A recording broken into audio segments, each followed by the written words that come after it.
German ഇനി റിസൾട്ടുകൾ എടുത്ത് പഠിക്കാം. Neethu's academy, the best language academy in Kerala. Change ആകൂ, വേറൊരു റേഞ്ച് ആകൂ. മൈജി ഫ്യൂച്ചർ. സ്തേവ അച്ഛൻ എന്ന് പറയുന്ന കഥാപാത്രം അയാൾക്ക് പറയാൻ നിയോഗിക്കപ്പെട്ട രഹസ്യങ്ങളെ, അയാളുടെ ഉള്ളിൽ മാത്രം ഉണ്ടായിരുന്ന ചില അറിവുകളെ, രഹസ്യങ്ങളെ വിശാൽ കൃഷ്ണമൂർത്തിയോട് പങ്കുവെച്ച അതിനുശേഷം അയാൾ മരണപ്പെടുകയാണ്. അതുപോലെ തന്നെയാണ് ആൽബർട്ടോ എന്ന് പറയുന്ന മുരളി ചെയ്ത കഥാപാത്രവും. അയാളുടെ ഉള്ളിലും വളരെ അധികം രഹസ്യങ്ങൾ സൂക്ഷിക്കപ്പെട്ടിരുന്നു. ആ രഹസ്യങ്ങൾ പറയേണ്ട ഒരു ഘട്ടം എത്തുകയും ആ രഹസ്യം പറയുന്നതോടുകൂടി അയാളും മരണപ്പെടുകയാണ്. അപ്പം ഇതൊക്കെ സൂക്ഷിച്ച് വയ്ക്കപ്പെട്ടിരിക്കുകയാണ്. ആരോടോ പറയാനുള്ള പല കാര്യങ്ങൾ പലരിൽ സൂക്ഷിച്ചു വച്ചിരിക്കുകയാണ്. അതുതന്നെയാണ് ഈ സിനിമയ്ക്ക് സംഭവിക്കുന്നത്. ഈ സിനിമയ്ക്ക് ഈ കാലഘട്ടത്തിൽ ഈ തലമുറയിലെ കാഴ്ചക്കാരോട് എന്തോ പറയാനുണ്ട്. ഞാൻ പലപ്പോഴും ഈ സിനിമ ഇത് 42 വർഷങ്ങൾക്ക് മുമ്പ് കൺസീവ് ചെയ്ത സിനിമ, 18 വർഷങ്ങൾക്ക് ശേഷം റീവർക്ക് ചെയ്ത സിനിമ, ഇപ്പോൾ 24 വർഷങ്ങൾക്ക് ശേഷം, അത് റിലീസ് ചെയ്തതിന് ശേഷം 24 വർഷങ്ങൾക്ക് ശേഷം ഞാൻ വീണ്ടും ഇതിൻ്റെ പുതിയ വേർഷനിലുള്ള എഡിറ്റിംഗ്, പുതിയ വേർഷനിലെ മറ്റേ ടെക്നിക്കലായിട്ടുള്ള കാര്യങ്ങളുടെ ഒരു ചെക്കിംഗ് ഒക്കെ നടത്തുമ്പോൾ, കളർ കറക്ഷൻ അല്ലെങ്കിൽ അതിൻ്റെ സൗണ്ടിൻ്റെ ഒക്കെ കാര്യങ്ങൾ ഞാൻ പല പ്രാവശ്യം ഇപ്പോൾ തന്നെ ഞാനിത് കണ്ടു കഴിഞ്ഞു. ഏറ്റവും കഴിഞ്ഞ ദിവസം ഞാനിതിൻ്റെ ഫൈനൽ ഔട്ട്, ഇതിൻ്റെ ക്യൂബിലുള്ള ഫൈനൽ ഔട്ടും ഞാൻ കണ്ടു പൂർണ്ണമായിട്ടും. അപ്പോൾ അന്ന് എൻ്റെ ഭാര്യയുണ്ട്. അതുവരെയും പുറത്ത് ആരും ഇത് കണ്ടിട്ടില്ല. ഈ സിനിമയുമായിട്ട് ബന്ധപ്പെട്ട ഈ ടെക്നിക്കൽ കാര്യങ്ങളുമായിട്ട് ബന്ധപ്പെട്ടവർ മാത്രമേ. അന്ന് പോകുമ്പോൾ അന്ന് കഴിഞ്ഞ ഞായറാഴ്ച അത് കാണാനായിട്ട് എന്നെ വിളിക്കുമ്പോൾ ഞാനും ഭാര്യയും കൂടെ ഒരുമിച്ച് ഒരു യാത്രയിലായിരുന്നു.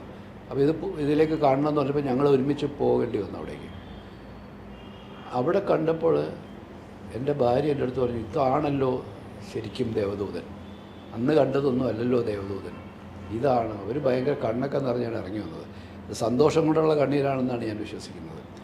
അപ്പോൾ ഞാനും ഇപ്പോൾ കണ്ട ഓരോ ഘട്ടങ്ങളിലും ഇത് കാണുമ്പോൾ ഇതിൽ പുതിയ അടരുകൾ എൻ്റെ മുമ്പിലേക്ക് തുറന്നു വരികയാണ്. കാരണം നമ്മൾ ചിന്തിച്ചതിനും അപ്പുറത്തേക്ക്, നമ്മൾ അന്ന് പറയാൻ ഉദ്ദേശിച്ചതിനും അപ്പുറത്തേക്ക് പുതിയ കാര്യങ്ങളുടെ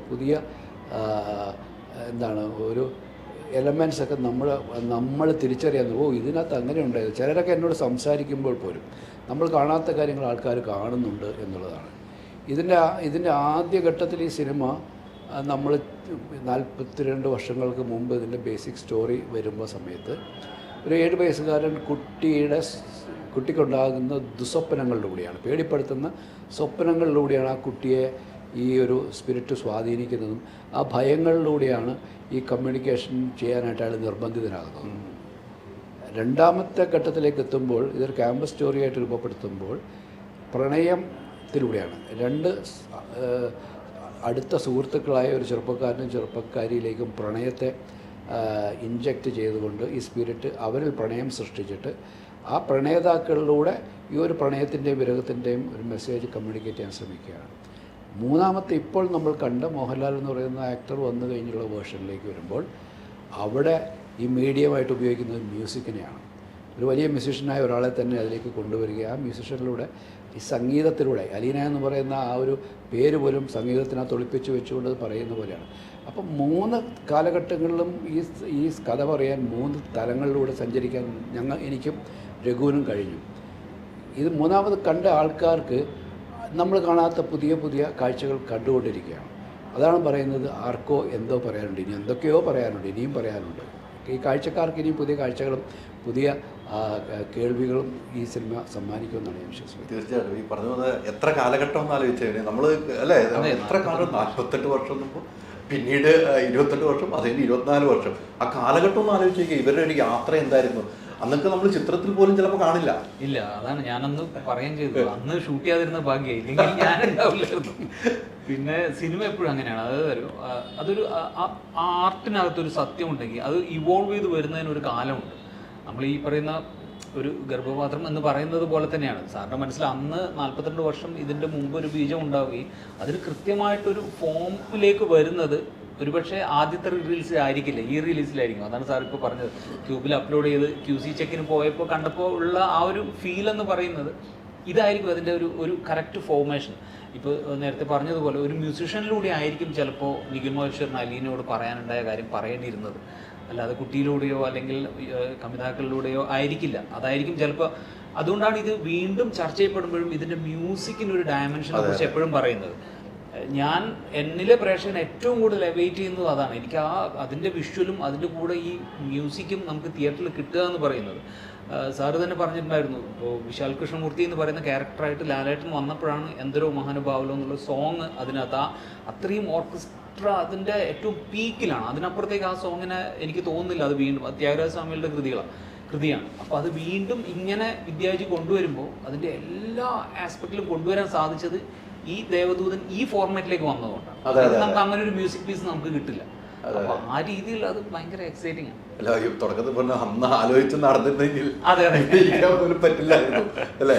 അതൊക്കെ ഈ പറഞ്ഞ പോലെ ഒരു ഭാഗ്യം ഉണ്ട് അല്ലേ? ലാലേട്ടൻ തന്നെ ഈ സിനിമ തേടി പിടിച്ചതല്ലേ? അതൊക്കെ ഈ കഥ പറയുന്ന സമയത്ത് ഞാൻ ആ സിനിമയിൽ വേണം എന്ന് ലാലേട്ടൻ തീരുമാനിക്കുന്നത്. അതൊരു വലിയ യാദൃശ്ചികതയാണ്. കാരണം ഒരു ദിവസം ഇവിടെ കൊച്ചിയിലൊരു ബന്ധുണ്ടാവുന്നു. ആ ബന്ധു ദിവസം ലാലിന് ഫ്ലൈറ്റ് മിസ്സാവുന്നു.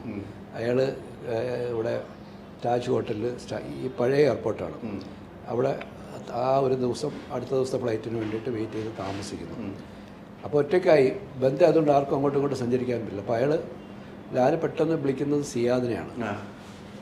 ഞാനിവിടെ ഒറ്റയ്ക്ക് ഇരിക്കുക, ബോറടിക്കുന്നു, അങ്ങോട്ട് ഇറങ്ങുമെന്ന് ചോദിച്ചു. അങ്ങനെ സിയാദ് ഈ ബന്ധിൻ്റെ തിരക്കിന് അല്ല ആ തടസ്സങ്ങളിലൊക്കെ മറികടന്ന് ലാലിൻ്റെ അടുത്തേക്ക് എത്തുകയാണ്.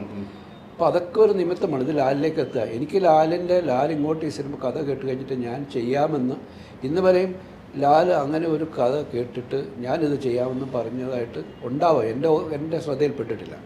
എൻ്റെ ഒരു സിനിമകളിൽ ലാൽ കഥ കേട്ട് ഞാൻ ചെയ്യാമെന്നല്ല, നമ്മൾ കഥ പറയുമ്പോൾ ഇതെനിക്ക് ഇഷ്ടപ്പെട്ടു എന്നും പറഞ്ഞാൽ വരുന്നത്.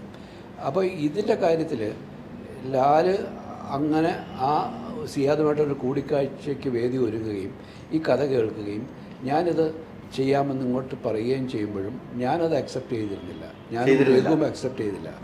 കാരണം നമ്മൾ ഇതിനെ ക്യാമ്പസ് സ്റ്റോറി എന്ന നിലയിൽ ഇതിനെ കൺസീവ് ചെയ്ത് എഴുതി പൂർത്തീകരിച്ചൊരു സ്ക്രിപ്റ്റുമായിട്ടിരിക്കുമ്പോൾ ആ കഥയിലേക്ക് മോഹൻലാൽ വരുമ്പോൾ മോഹൻലാലിനെ എങ്ങനെ ഇൻക്ലൂഡ് ചെയ്യുന്നതാണ് നമ്മുടെ കൺഫ്യൂഷൻ.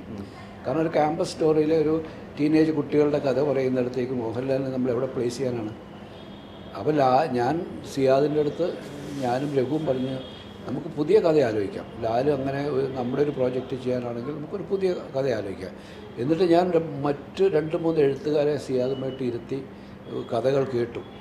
കാരണം ഇതിൻ്റെ ഞങ്ങളുടെ ആ ഫോം നഷ്ടപ്പെട്ടു പോകാതിരിക്കാൻ വേണ്ടി ഞങ്ങൾ കൺസീവ് ചെയ്ത് വെച്ചിരിക്കുന്ന ആ വേർഷൻ അങ്ങനെ തന്നെ ചെയ്യാൻ വിട്ടിട്ട് ഇത് ഒഴിവാക്കിക്കൊണ്ട് ലാലിനെ വെച്ചിട്ട് ഒരു പുതിയ സിനിമ ചെയ്തോളൂ. സിയാദിന് ലാലൊരു ഡേറ്റ് തരുന്നു, ആ ഡേറ്റ് നഷ്ടപ്പെടേണ്ട, ആ അവസരം നഷ്ടപ്പെടുത്തില്ല, ഈ കഥ മാറ്റി വെക്കാം, പുതിയൊരു കഥ ലാലിനായിട്ട് കണ്ടു. പക്ഷെ അങ്ങനെ പല കഥകളും അന്വേഷിച്ചിട്ടും തൃപ്തികരമായി ഒന്നും കണ്ടെത്തിയില്ല.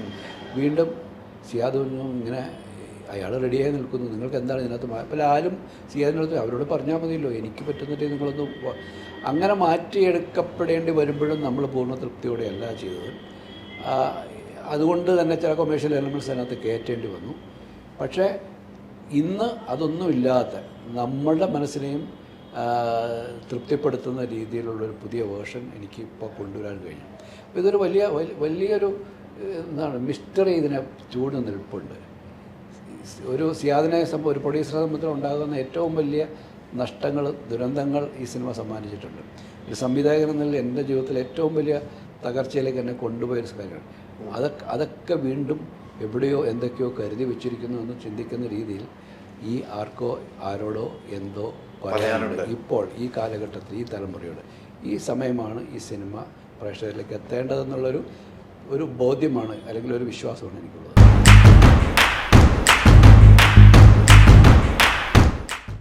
ജർമ്മൻ ഇനി റിസൾട്ടുകൾ എടുത്ത് പഠിക്കാം. Neethu's academy, the best language academy in Kerala. വേറൊരു റേഞ്ച് ആകൂ. മൈജി ഫ്യൂച്ചർ.